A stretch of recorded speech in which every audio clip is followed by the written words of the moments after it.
menyimpan pada layer jenuh yang kemudian bergerak sebagai aliran melalui batuan dan lapisan-lapisan tanah yang ada di bumi sampai air tersebut keluar sebagai mata air atau terkumpul masuk ke kolam, danau, sungai, dan laut. Air tanah berasal dari air hujan yang meresap ke dalam tanah kemudian terkumpul pada lapisan yang tidak dapat ditembus oleh air. Beberapa contoh perairan tanah ada yang pertama air tanah. Air tanah adalah semua air yang terdapat di bawah permukaan tanah pada lajur atau zona jenuh air. Air tanah terbentuk berasal dari air hujan dan air permukaan yang meresap mula-mula ke zona tak jenuh dan kemudian meresap makin dalam hingga mencapai zona jenuh air dan menjadi air tanah. Yang kedua ada sungai. Sungai adalah bagian dari muka bumi yang karena sifatnya menjadi tempat air mengalir. Sifat yang dimaksud adalah bagian permukaan bumi yang paling rendah jika dibandingkan dengan daerah sekitarnya. Yang ketiga ada danau. Danau adalah cekungan yang merupakan genangan air yang sangat luas di daratan. Dan yang diambil oleh kelompok kita untuk dibahas lebih spesifik lagi yaitu tentang perairan laut. Laut adalah air yang berada di permukaan bumi yang menghubungkan antar pulau dan antar benua. Volume air laut meliputi 97,2% dari seluruh volume air di permukaan bumi dan dilihat dari luasnya meliputi 71% dari luas permukaan bumi. Nah, yang akan saya jelaskan lebih detail mengenai perairan laut yaitu 1. Klasifikasi lautan, jenis laut menurut proses terjadinya. Yang pertama, laut regresi, yaitu laut yang menyempit pada waktu zaman es terjadi penurunan permukaan air laut. Contohnya Laut Banda dan Selat Makassar. Yang kedua, laut transgresi adalah laut yang terjadi karena genangan air laut terhadap daratan akibat kenaikan yang tinggi permukaan air laut yang mencapai kurang lebih 70 meter pada zaman es. Inilah yang menyebabkan dataran rendah di Indonesia Timur atau Barat tergenang air laut dan sekarang menjadi laut dangkal. Contohnya Laut Jawa, Selat Sunda, Selat Karimata, Laut Cina Selatan, dan Laut Arafura. Yang kedua, Laut Inggris adalah laut yang terjadi karena dasar laut mengalami gerak menurun dapat berupa palung laut atau lubuk laut. Contoh yang menyebabkan laut semakin dalam, contohnya Laut Banda 7.400 meter, Laut Flores 5.590 meter, Laut Sulawesi 5.090 meter, Laut Tengah 4.400 meter, dan Laut Jepang 4.000 meter. A. Berdasarkan letaknya. 1. Laut tepi, yaitu laut yang terletak di pinggir benua. Contoh, Laut Bering yang dipisahkan oleh Kepulauan Aleut, Laut Jepang yang dipisahkan oleh Kepulauan Jepang, Laut Koral di sebelah timur Australia, dan Laut Cina Selatan yang dipisahkan oleh Kepulauan Indonesia dan Filipina. Yang kedua yaitu Laut Pertengahan. Laut Pertengahan merupakan laut yang terletak di antara dua benua atau lebih. Contoh, Laut Tengah, Laut Merah, dan laut-laut di Indonesia yang terletak di antara benua Asia dan Australia. Yang ketiga yaitu Laut Pedalaman. Laut pedalaman merupakan laut yang hampir seluruhnya dikelilingi oleh daratan. Contoh, Laut Hitam, Laut Kaspia, dan Laut Mati. B. Pembagian zona laut. Zona laut berdasarkan kedalaman. Yang pertama yaitu zona litoral atau pesisir, yaitu daerah pantai yang terletak di antara garis pasang naik dan pasang surut. Yang kedua yaitu zona neritik atau laut dangkal dengan karakteristik sebagai berikut. Bagian dasar laut kedalaman 200 meter, sinar matahari masih tembus ke dasar laut. Pada zona ini banyak binatang dan tumbuhan laut sehingga zona ini penting, artinya bagi kehidupan manusia. Zona ini meliputi landas kontinen Sunda seperti Laut Jawa, Laut Natuna, Selat Karimata, Selat Malaka, dan landas kontinen Sahul yaitu Laut Arafura. Selanjutnya yaitu zona batial atau wilayah laut dalam dengan karakteristik kedalamannya sampai 200 sampai 2000 meter. Sinar matahari sudah tidak tembus sampai ke dasar laut. Karena itu tumbuh-tumbuhan laut jumlahnya terbatas, demikian juga dengan binatang-binatang lautnya. Selanjutnya yaitu zona absyal, yaitu daerah laut yang kedalamannya lebih dari 2000 meter.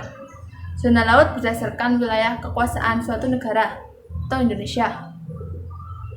Yang pertama yaitu wilayah laut teritorial. Batas teritorial adalah batas yang ditarik dengan sebuah garis dengan jarak 12 mil ke arah lautan bebas. Sedangkan laut yang terletak pada sebelah dalam garis dasar disebut laut pedalaman. Garis dasar adalah garis hayal yang menghubungkan titik-titik dari ujung-ujung pulau terluar. Sebuah negara memiliki kedaulatan penuh sampai batas laut teritorial. Yang selanjutnya yaitu zona landas kontinen atau continental shelf. Landas kontinen adalah dasar laut jika dilihat dari benua atau kontinen. Wilayah merupakan sebuah dangkalan atau laut dangkal dengan kedalaman tidak lebih dari 150 meter. Pulau-pulau yang ada di sebelah barat Indonesia terletak pada Pulau-pulau yang ada di sebelah barat Indonesia terletak pada landas kontinen Asia, dan pulau yang ada di sebelah timur Indonesia yaitu Pulau Papua dan pulau di sekitar Laut Arafura terletak pada landas kontinen Australia.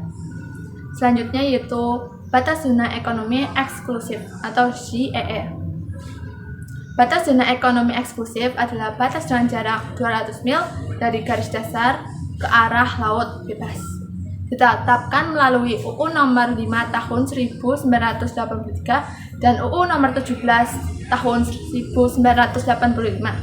Kewarganegaraan negara di wilayah ZEE adalah dalam memanfaatkan sumber daya alam baik di laut maupun di bawah dasar laut.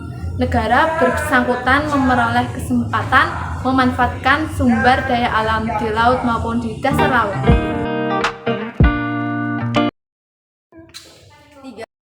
3. Morfologi dasar laut.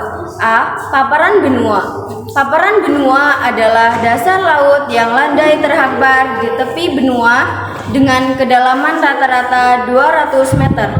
Paparan terbentuk melalui gabungan proses erosi marin dan sedimentasi yang disebabkan oleh gelombang laut, contohnya paparan Sunda di tepi benua Asia dan paparan Sahul di tepi benua Australia. B.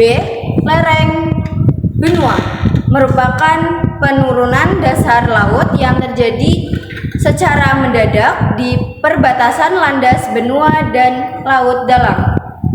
C.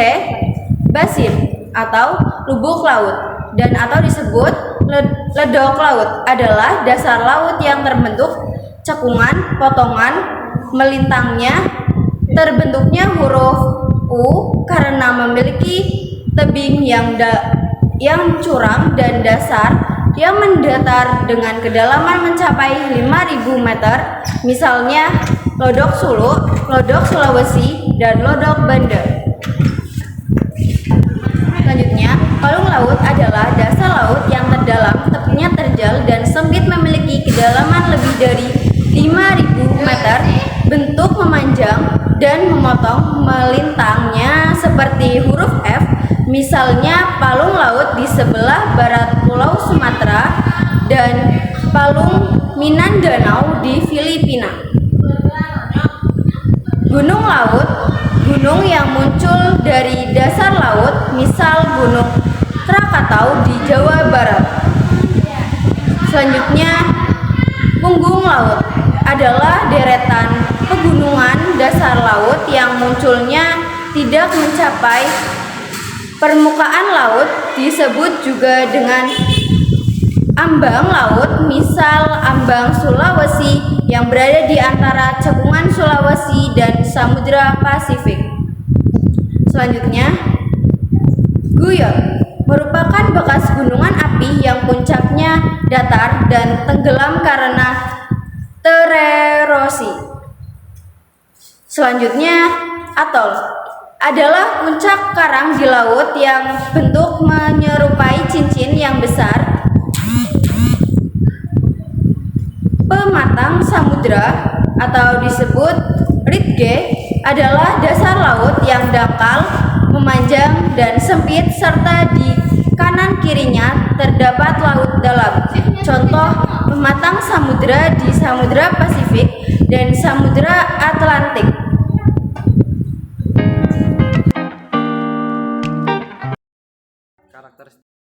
Karakteristik air laut, susunan kimiawi dan salinitas air laut. Air laut rasanya asin dan kepahit-pahitan. Hal ini disebabkan air laut mengandung garam-garaman. Pada dasarnya, air laut tersusun atas garam-garam utama, unsur senyawa dan gas-gas terlarut. Garam-garam utama natrium klorida NaCl 77,75%, magnesium klorida MgCl 10,89%, magnesium sulfat MgSO 4,73%, kalsium sulfat CaSO4 3,60%, kalium Ka 2,46%, kalsium karbonat CaCO03 0,35%, magnesium bromida Mg Br 0,21%, unsur turunan lain 0,1%, senyawa unsur yang tergabung dengan unsur lain, kalsium Ca, kalium K, belerang S, natrium Na, magnesium Mg, unsur brom Br, yodium I, barium Ba, karbon C, fluor F, boron B, silikon Si, arsenikum Ar, fosfor P, mangan Mn, besi Fe, tembaga Cu, aluminium Ai. Tinggi rendahnya kadar garam air laut dipengaruhi oleh faktor besar kecilnya penguapan. Semakin besar penguapan air laut, kadar garamnya semakin tinggi. Contoh Laut Kaspia, banyak sedikitnya curah hujan semakin banyak, curah hujan semakin rendah kadar garamnya. Contohnya laut-laut di Indonesia. Banyak sedikitnya air tawar dari sungai yang masuknya air tawar menyebabkan rendahnya salinitas. Contohnya Laut Jawa, banyak sungai yang bermuara di laut ini seperti Sungai Asahan, Sungai Rokan, Sungai Kampar, Sungai Indragiri, Sungai Batanghari, Sungai Musi, Sungai Kapuas, Sungai Barito, Sungai Citarum, Sungai Cimanuk, Sungai Ciliwung, dan Kali Solo Bengawan Solo. Banyak sedikitnya cairan es yang masuk ke dalam laut. Hal ini terjadi di daerahnya yang mengalami musim dingin. Contohnya Laut Baltik. Arus laut, dengan adanya arus laut terjadi percampuran kandungan garam sehingga kadar arus air laut, dengan adanya arus air laut terjadi percampuran kandungan garam sehingga garamnya menjadi lebih merata. Suhu atau temperatur air laut. Suhu air laut adalah suatu faktor yang penting bagi kehidupan organisme di lautan karena suhu memengaruhi perkembangan organisme tersebut. Misalnya binatang karang, penyebarannya di daerah perairan yang hangat yang terdapat di daerah tropik atau subtropik. Suhu air laut di permukaan bumi menunjukkan ada perbedaan walaupun tidak besar. Samudra Atlantik rata-rata 16,9 derajat Celcius, Samudra Hindia rata-rata 17,0 derajat Celcius, Samudra Pasifik rata-rata 19,1 derajat Celcius. Rata-rata suhu air laut di dunia 17,4 derajat Celcius. Suhu permukaan air laut di Indonesia sekitar 26,3 derajat Celcius. Ini menunjukkan suhunya lebih tinggi dari suhu rata-rata air laut di dunia. Hal ini disebabkan Indonesia terletak di daerah tropik. Semakin ke dalam, suhu air laut semakin dingin karena pengaruh sinar matahari berkurang. Suhu yang lebih tinggi menyebabkan tumbuhan laut tumbuh dengan subur. Tumbuhan ini penting bagi kehidupan ikan-ikan dan binatang laut lainnya. Warna air laut. 1. Warna biru, karena sinar matahari yang bergelombang pendek atau warna biru dipantulkan lebih banyak daripada sinar lain. Yang kedua yaitu warna hijau, karena adanya lumpur yang diendapkan di dekat pantai yang memantulkan warna hijau, dan adanya plankton yang berwarna hijau dalam jumlah yang besar. Yang ketiga yaitu warna kuning, karena dasarnya terdapat lumpur kuning, misalnya Sungai Kuning di Cina atau Sungai Huanghe. Keempat yaitu Sungai Ungu, karena adanya organisme kecil yang mengeluarkan sinar-sinar fosfor, misalnya Laut Ambon. Yang kelima yaitu warna putih, karena permukaannya selalu tertutup es, misalnya laut di kutub utara dan selatan. Yang keenam yaitu warna merah, karena banyaknya binatang-binatang kecil berwarna merah yang terapung di permukaan laut, misalnya Laut Merah. Yang ketujuh yaitu warna hitam, karena di dasarnya terdapat lumpur hitam, misalnya Laut Hitam. D. Yaitu organisme laut. Organisme laut dapat digolongkan ke dalam 3 kelompok utama, yaitu 1. Bentos adalah semua organisme yang hidupnya di dasar laut. 2. Nekton adalah semua organisme yang mempunyai alat untuk bergerak, misalnya ikan, anjing laut, penyu, dan udang tertentu. Yang ketiga yaitu plankton adalah organisme laut kecil sebagai makanan ikan. Hidupnya mengambang di permukaan laut, terutama di laut dangkal. Organisme ini terdiri atas flora dan fauna. Menurut temperaturnya, arus laut dibedakan menjadi 2 macam, yaitu arus panas adalah arus yang temperaturnya lebih tinggi daripada daerah yang didatanginya. Contohnya arus Teluk, arus Kurosiwo, dan arus Barasila. Arus dingin adalah arus yang temperaturnya lebih rendah daripada daerah yang didatanginya. Contohnya arus Labrador, arus Bangwala, dan arus Oyashiwo. Berdasarkan letaknya, arus permukaan yang disebabkan oleh angin, arus bawah dan arus tengah terjadi di bawah permukaan air laut yang disebabkan oleh radiasi dari matahari. Radiasi matahari menggerakkan sel-sel konveksi yang terutama menghasilkan angin dan arus samudra. Radiasi tersebut menghangatkan bumi secara tidak merata. Suhu permukaan di khatulistiwa melampaui suhu di kutub dengan perbedaan 24 derajat Celcius. Karena perbedaan suhu inilah terjadi arus tengah dan arus dasar. Pasang surut dan pasang naik dan pasang surut air laut adalah naik dan turunnya air laut secara beraturan. Waktunya periode yang itu pada periode 24 jam 50 menit dan di setiap tempat di bumi mengalami 2 kali pasang naik dan 2 kali pasang surut. Pasang naik dan pasang surut air laut disebabkan gravitasi, gaya tarik bulan dan matahari terhadap bumi. Walaupun bulan ukurannya jauh lebih kecil dari matahari, tetapi pengaruhnya lebih besar karena letak bulan jauh lebih dekat ke bumi daripada ke matahari. Ada 2 macam pasang surut air laut, yaitu sebagai berikut. A. Pasang purnama, yang disebut juga spring tide, yaitu pasang naik dan surut yang besar yang terjadi pada awal bulan dan pertengahan bulan yang disebut juga bulan purnama. B. Pasang perbani, yang disebut juga neap tide, yaitu pasang naik dan surut terendah. Hal ini terjadi pada waktu bulan 1/4 dan 3/4 matahari dan bulan terletak pada posisi yang membentuk sudut siku-siku 90 derajat, sehingga pada kedudukan ini gaya tarik gravitasi matahari melemahkan gaya tarik bulan.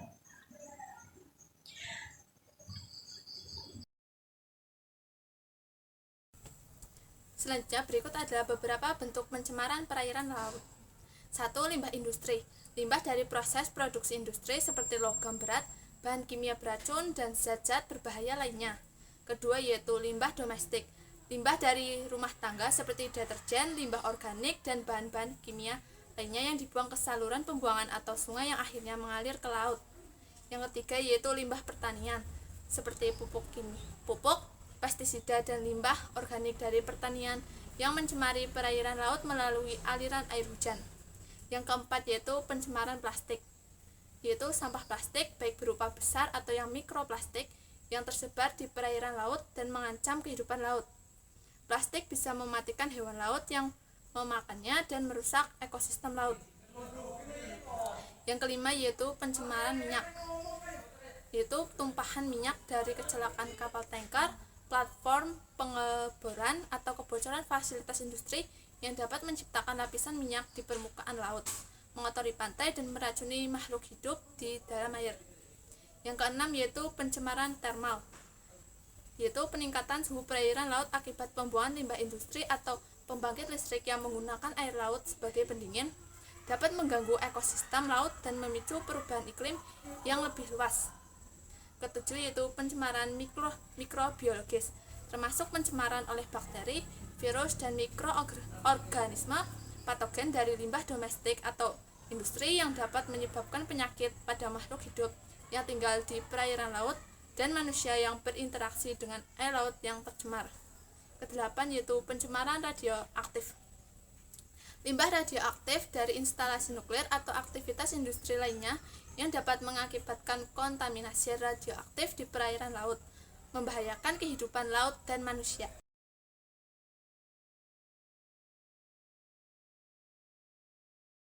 Dampak pencemaran perairan laut bisa sangat merusak, termasuk 1. Kerusakan ekosistem. Pencemaran dapat merusak ekosistem laut dengan mengganggu rantai makanan, merusak habitat, dan menyebabkan kerusakan permanen pada spesies laut. 2. Ancaman kesehatan. Pencemaran perairan laut dapat membahayakan kesehatan manusia melalui konsumsi ikan yang terkontaminasi, paparan terhadap zat-zat berbahaya, dan penyebaran penyakit melalui air tercemar. 3. Kerugian ekonomi. Pencemaran perairan laut dapat mengakibatkan kerugian ekonomi melalui penurunan hasil tangkapan ikan, kerugian pariwisata, dan biaya restorasi habitat yang tercemar. 4. Gangguan terhadap kehidupan laut. Pencemaran perairan laut dapat menyebabkan kematian massal hewan laut, penurunan populasi spesies, dan gangguan terhadap reproduksi dan pertumbuhan hewan laut.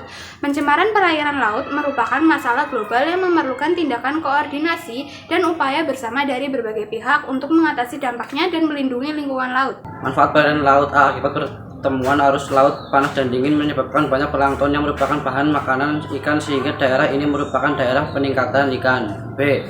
Perhubungan atau transportasi laut. C. Laut dapat digunakan untuk sarana pelayaran jika berlayar searah dengan arah arus laut dapat menghemat bahan bakar. D. Garam di dapur NaCl yang terkandung dalam air laut dapat dimanfaatkan untuk kebutuhan sehari-hari. E. Arus pasang naik dan pasang surut dapat dimanfaatkan untuk pembangkit tenaga listrik. F. Sebagai daerah pertahanan dan keamanan suatu negara. G. Penghasil sumber mineral seperti minyak bumi. Manfaat perairan laut. A. Akibat pertemuan arus laut panas dan dingin menyebabkan banyak plankton yang merupakan bahan makanan ikan sehingga daerah ini merupakan daerah penangkapan ikan. B. Perhubungan atau transportasi laut. Arus laut dapat digunakan untuk sarana pelayaran jika berlayar searah dengan arah arus laut dapat menghemat bahan bakar. C. Garam dapur atau NaCl, yaitu terkandung dalam air laut dapat dimanfaatkan untuk kebutuhan sehari-hari. D. Arus pasang naik dan pasang surut dapat dimanfaatkan untuk pembangkit tenaga listrik. Sebagai daerah pertahanan dan keamanan suatu negara, penghasil sumber mineral seperti minyak bumi.